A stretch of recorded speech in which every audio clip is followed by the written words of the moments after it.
Assalamualaikum warahmatullahi wabarakatuh. Perkenalkan, nama saya Nurul Hidayah dari Universitas Pahlawan Tuanku Temusai, jurusan PGSD kelas 2D. Di video kali ini, saya akan membahas materi IPS kelas 4 KD 31 tentang mengidentifikasi karakteristik ruang dan pemanfaatan sumber daya alam untuk kesejahteraan masyarakat. Tujuan pembelajarannya yang pertama, menjelaskan karakteristik ruang. Yang kedua, menjelaskan letak wilayah Indonesia dan pengaruhnya bagi Indonesia. Yang ketiga, menjelaskan keadaan alam Indonesia. Yang keempat, menjelaskan sumber daya alam Indonesia. Yang kelima, menjelaskan manfaat sumber daya alam. Oke, di sini siapa yang belum tahu apa itu sumber daya alam? Sumber daya alam adalah segala sesuatu yang sumbernya berasal dari alam dan dapat dimanfaatkan untuk mencukupi kebutuhan dan keberlangsungan hidup manusia. Selanjutnya, pengertian karakteristik ruang. Karakteristik adalah ciri khas yang menonjol di suatu ruang. Ruang adalah seluruh permukaan yang menjadi tempat hidup manusia, bisa di dalam, di permukaan, atau di batas permukaan bumi. Ruang meliputi daratan, lautan, dan udara sebagai satu kesatuan wilayah. Karakteristik ruang adalah ciri yang paling menonjol dari suatu ruang yang meliputi daratan, lautan, dan udara sebagai satu kesatuan. Lihat gambar di bawah, ada 3. Yang pertama yaitu daratan, lautan, dan udara. Karakteristik ruang. Karakteristik adalah ciri khas. Ruang adalah tempat berlangsungnya kegiatan individu dan kelompok. Karakteristik ruang adalah ciri khas lingkungan hidup dan makhluk hidup. Contoh karakteristik ruang. Contohnya yaitu daratan tinggi atau pegunungan. Coba perhatikan gambar ini. Daratan tinggi atau pegunungan adalah wilayah yang berbukit-bukit atau bergunung-gunung. Daratan tinggi atau pegunungan suhunya lebih dingin dari daratan rendah. Daratan tinggi atau pegunungan sangat baik untuk menanam tanaman sayur dan buah. Daratan tinggi atau pegunungan cocok digunakan untuk kegiatan peternakan. Daratan tinggi atau pegunungan dimanfaatkan sebagai daerah wisata. Contoh selanjutnya, dataran rendah. Dataran rendah yaitu daerah yang wilayahnya memiliki hamparan tanah yang luas dan relatif datar. Suhu dataran rendah lebih panas. Dataran rendah sangat cocok untuk lahan permukiman, industri, dan perkantoran.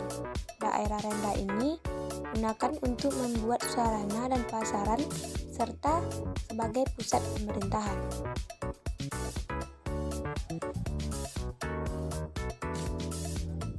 Letak wilayah Indonesia dan pengaruhnya bagi Indonesia.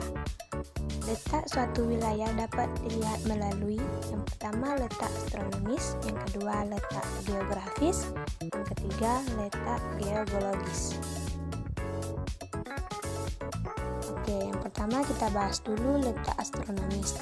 Letak astronomis suatu negara adalah letak negara yang dilihat dari posisi di garis lintang dan garis bujur.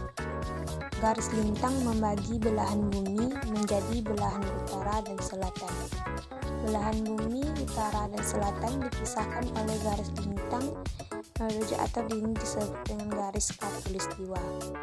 Garis lintang utara disebut dengan LU atau garis lintang utara, dan garis lintang selatan disebut dengan S atau garis lintang selatan. Perhatikan gambarnya.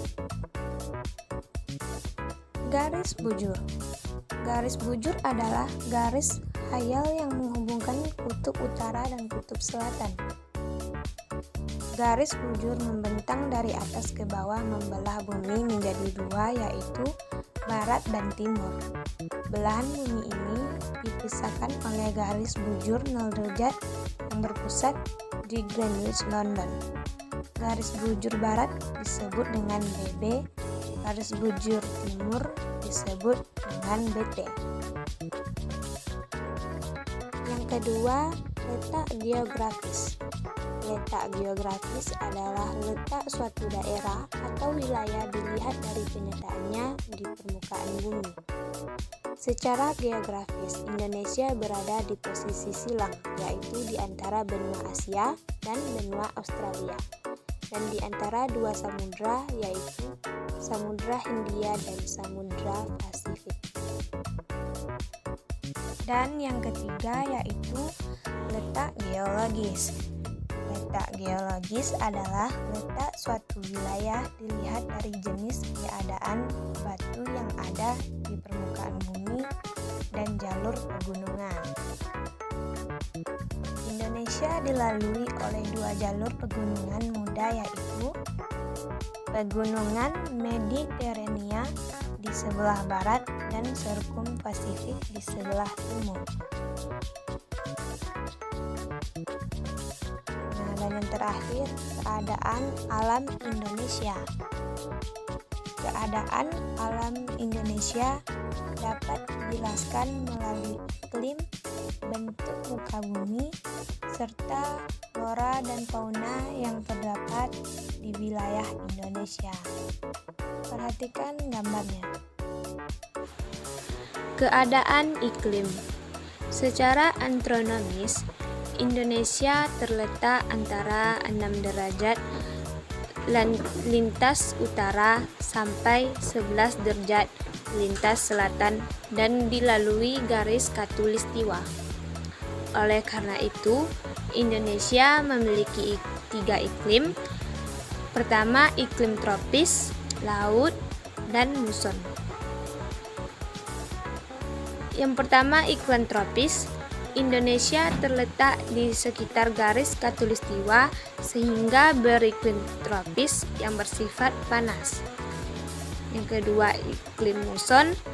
Iklim muson sangat dipengaruhi oleh angin yang berubah-ubah setiap kurun waktu tertentu. Biasanya angin muson berganti setiap 6 bulan sekali. Dan yang terakhir, iklim laut. Indonesia merupakan negara kepulauan yang memiliki banyak lautan. Hal itu mengakibatkan penguapan air laut sehingga udara menjadi lembab dan curah hujan yang tinggi.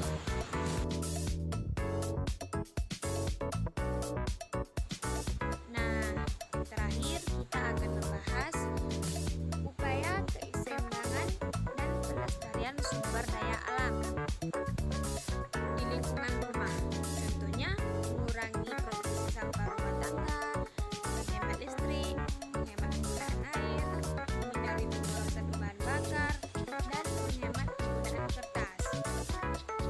Di lingkungan masyarakat, contohnya melakukan reboisasi, menjaga kelestarian hutan, melindungi satwa langka, dan bijak dalam bercocok tanam.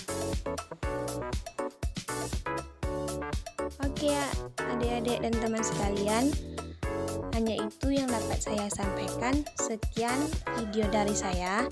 Kalau terdapat kesalahan menyampaikan materi maupun ucapan lainnya, mohon dimaafkan karena di sini saya juga masih belajar. Semoga bermanfaat ya. Semangat terus dan semoga sukses. Saya ucapkan terima kasih. Wassalamualaikum warahmatullahi wabarakatuh.